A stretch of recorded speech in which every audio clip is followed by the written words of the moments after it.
ఇలా బాండి పెట్టుకొని ఆయిల్ వేసుకోవాలి.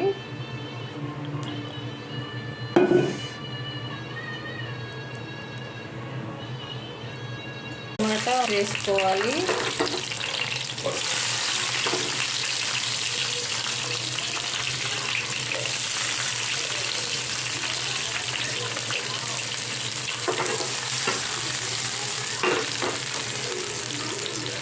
మిక్సీ జార్లోకి తీసుకొని మిక్సీ పట్టుకోవాలి. బాండీలో ఇంకొంచెం ఆయిల్ వేసుకొని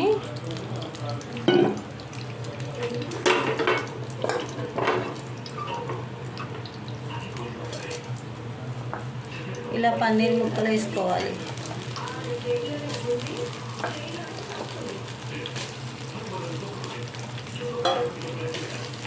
వేగాక కొంచెం 1 స్పూను పసుపు, రుచికి సరిపడా సాల్ట్, స్పైసీనెస్కి తగ్గట్టు కారం వేసుకొని మిక్స్ చేసుకోవాలి. అల్లం వెల్లుల్లి పేస్ట్ వేసుకోవాలి.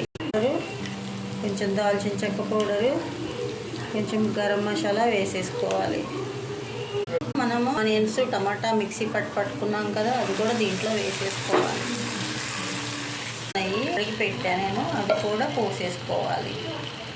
మీ ఇష్టం, నార్మల్ వాటర్ అయినా పోసుకోవచ్చు. నేనైతే మిక్సీ కడిగి పెట్టాను కాబట్టి ఆ వాటర్ పోసాను. దించేసి సర్వ్ చేసుకోవడం. అంతే, మన టేస్టీ పన్నీర్ కర్రీ రెడీ అయిపోయింది. థ్యాంక్స్